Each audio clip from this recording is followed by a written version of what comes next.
When it comes to reptiles, enclosures are one of the most expensive components of owning them. And in this video, we're going to talk about the pros and cons of different alternatives to your normal enclosures. Yo, what's going on, guys? All right, we are back home. We have the animals. I've become a plant parent. Now in this video, the example for all of these are going to be a 4x2x2 reptile enclosure. That's because they are kind of the gold standard to a lot of bigger enclosures once you get into the bigger reptiles like blue-tongued skinks and bearded dragons. Now let's start off with how much do these 4x2x2 enclosures cost? From doing my research, they come from about $270 to around $600.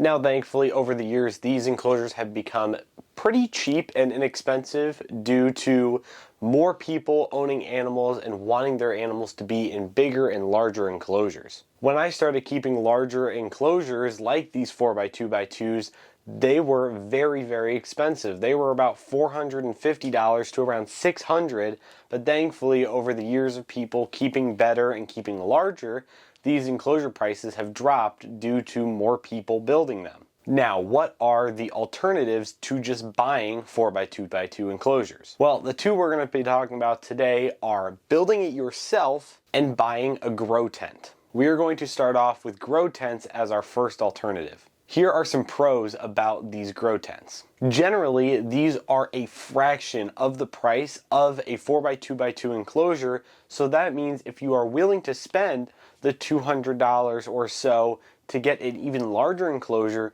you are getting a larger enclosure for even still cheaper than the 4x2x2s you can buy online. Unlike some pre-built enclosures where you have to do a little bit of setup that could include siliconing the edges so it makes a watertight seal and generally just putting it together piece by piece, grow tents are even simpler than that. All you have to do is build the internal structure, which usually is around a PVC type or a metal frame, and then you put the grow tent around the frame and you're done.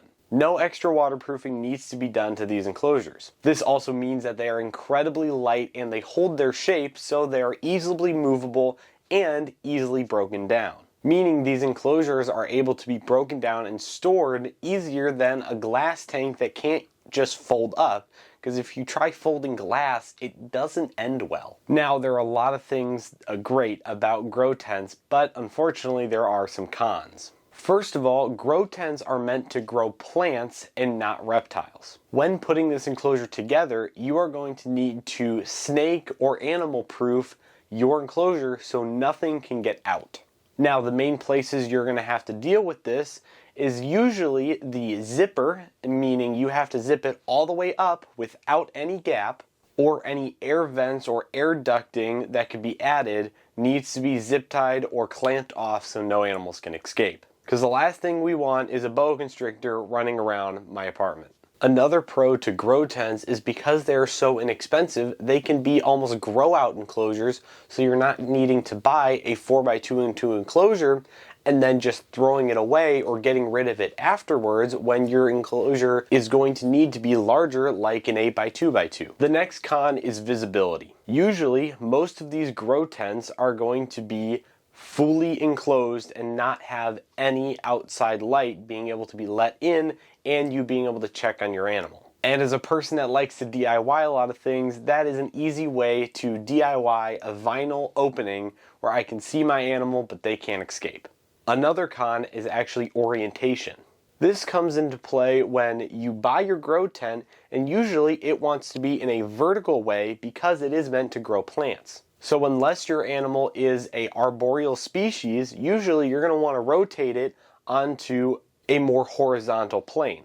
But thankfully that is not too bad of a con, it just might be a little bit more difficult to open and close your enclosure. Another con is most likely they aren't stackable without some other bracing. For all of my 4x2x2 enclosures I currently have, they are stacked one on top of another and they are pretty reasonably structurally sound.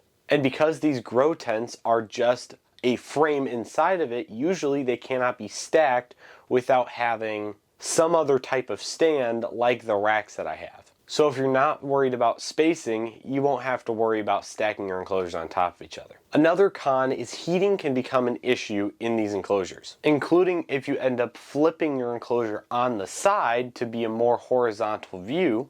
Overhead light heating can sometimes not be an option.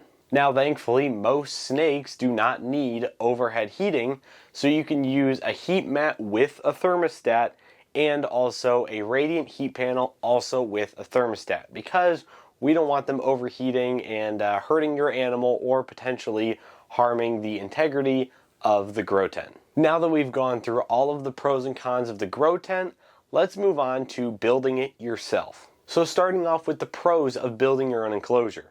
Now when it comes to building your own enclosure, you have a vast range of custom things you can do to your enclosure. So any of these basic 4x2x2, 6x2x2, 4x4x4, any of these dimensions don't exactly work for you, you can maybe shrink it 6 inches or add 6 inches here, add 2 inches there. It is completely customizable to your enclosure and your space that you are putting it. Another pro is your enclosures can be stackable. This means you can add multiple enclosures like the pre-built ones onto a single square footage. The last pro when it comes to building reptile enclosures yourself is it becomes cheaper the larger you build. Because 4x2x2s are the gold standard, everyone wants to produce them and sell them. This ends up driving the price lower and lower, making it easier to find at a cheaper price. Like 4 years ago, I could only spend $450 to $600 on one enclosure, but now I can spend $600 on 2 enclosures or less. But when you get into the 6x2x2s, the 8x2x2s, the 8x4x4s, all of these bigger enclosures are going to cost more because a lot less people build them. After doing some research, these enclosures can cost an incredible amount of money, upwards of $1,500 for just the enclosure. And depending on where you buy it from, you might have to pay for shipping. And 8x2x2 boards are really long and can be really heavy, so that means you're going to be paying an astronomical amount for shipping. So if you want bigger enclosures, you're going to want to build them yourself. Now the cons of building your own enclosures. Well, depending on what material you want, you are going to have to find it. A lot of enclosures nowadays are built out of PVC. PVC is great because it is antimicrobial, really easy to clean, easier to clean than wood, and there's almost no waterproofing besides the joints that need to happen. But finding a supplier of PVC board can be difficult sometimes. Thankfully, I live around a populated city and I am able to find places like Piedmont Plastics and other such retailers that will sell me full-blown 4x8 boards that I can cut up however I want. And some people like Piedmont Plastics can even cut it out for you, so it will be to the exact dimensions you need to build your enclosure, which would make it a lot easier. The next con is you are going to need the ability to cut and assemble this enclosure. Now places like Piedmont Plastics will cut out the specific dimensions you want, but if you're trying to go on the cheaper route, you're going to want to get just the full 8x4 board, which means you have to buy a saw, a drill to assemble it, and potentially a sander if you want the clean finish. The last con is going to be your glass. Normal glass you buy from Home Depot most likely won't cut it because it will be too thin, and also Home Depot and those type of retailers most likely are extremely expensive to get glass. So you're going to also need a place that can cut specific dimensions of glass for you to put in your enclosure. It also depends on what type of enclosure glass you're going to want. Are you going to want sliding doors or hinge doors that just come straight out? Because with sliding glass doors, you want the ability to slide them across in their tracks, but also be able to remove them to clean them and to get to the full enclosure without the glass. And that requires some very precise measurements and precise cuts for you to be able to put those in successfully and not breaking the glass. In the end, all of these enclosures can be very cost effective if you are using your money right. But building your enclosures for the larger builds are going to be more economically sound than buying them. And for grow out enclosures, grow tents can be an incredibly cheap way to do that. But as always, with any DIYing something into a different product like grow tents or building your enclosure from the ground up is going to take a lot of DIY. So if you're willing to spend the money on bigger enclosures that don't require as much DIY, go for it. But that is my take on building larger enclosures for cheaper amounts of money. So what do you think? Would you replace your animal's enclosure with a grow tent, or just buy one or build one yourself? Let me know in the comments down below. And last but not least, I want to give a huge shout out to my Patreon members that help everything that goes on in this reptile room.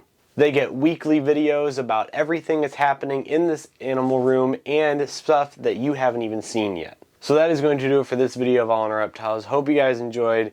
And well, if you want to see more videos like this, subscribe.